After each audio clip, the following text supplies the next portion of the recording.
Bienvenidos a Esperanza Bense, donde la Esperanza Bense. Welcome to Esperanza Bense, where hope wins. How's it going? How you doing? It's Friday, Venus Day. I know a Scorpio who has a birthday today. Shout out Kelly B. Happy birthday. Happy solar return. Wheel of Fortune reversed. Okay, so the wheel is turning. We get good luck on this day, but we have to be able to use it. And that luck might not be apparent at first glance. It can also just be the shit happens cards sometimes too. But you know what? It can sort of stumble us into something that doesn't look great right now could actually turn into a pivotal point in our lives. Here, this is like winning a scratcher card, just having like a stroke of good luck, good fortune, money at the casino when you spin the craps table, or what's that spinning one called? Is that craps? I don't know. I forget. I don't go to the casino, so I wouldn't know. I've definitely had the Wheel of Fortune reversed before. I know what that's about. That's about changes in fortune, and this might not be for us personally necessarily, but with the Wheel of Fortune, the wheel keeps on spinning. Again, we keep getting all of these cards with the fixed signs. So fixed sign energy, Scorpio energy in particular is oh, you know what? This could be the wheel turning in reverse too. This could be us going over things that we thought were good luck at first sight, and then they turned out not to be as good luck as we thought either. So stuff like that. There you go.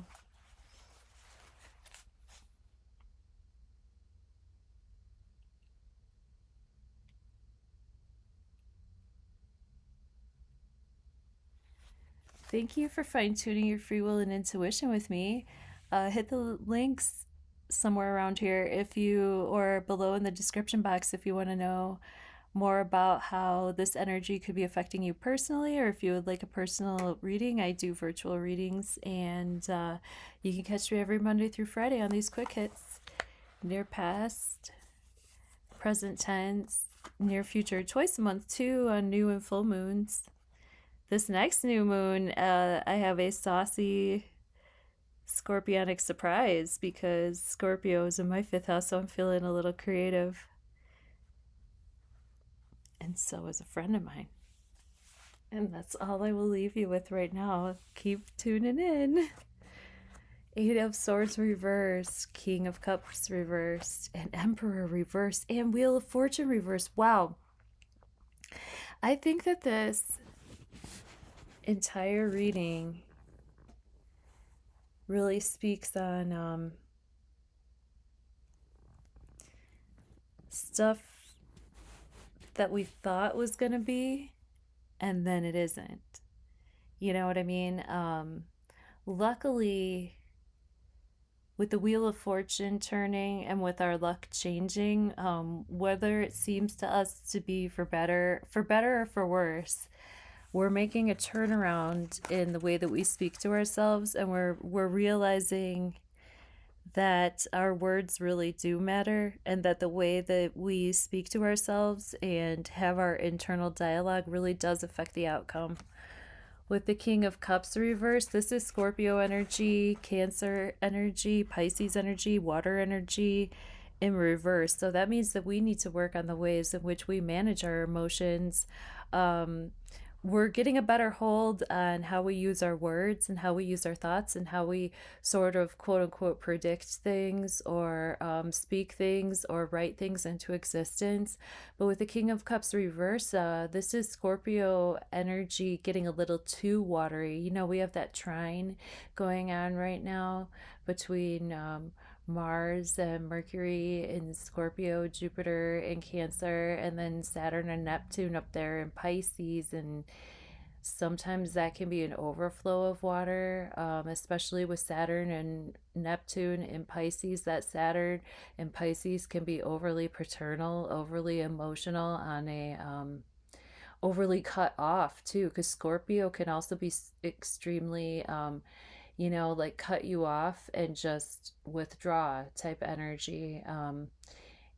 Uh, cutting the ties that bind, cutting the father sort of umbilical, or not umbilical cord, but that energetic cord to father could be unraveling at this time. With the King of Cups upright, this is a great husband, this is a great dad, this is somebody that you can emotionally relate to, or even if they can't relate to you, they can still be steady amidst the seas. But here he's shook. Here he can't support you emotionally. Here he's not available. And with the Emperor reverse, that's interesting that these two come together. So maybe it's somebody with their father, or maybe somebody's going through a situation to where like their father wants to act like he has his shit together, but he doesn't, or a paternal figure in our lives, a boss, a coworker that has a little bit of age on us, or somebody that uses age as an excuse for like actually knowing more and knowing how things should be, as opposed to someone who's a little bit younger. With the Emperor reverse, we have a situation where the way that things always were is getting turned upon its head a little bit. That male paternal energy is weakened. He Here he's in control of the Aries energy. He's in control of the fire. He's in control of himself.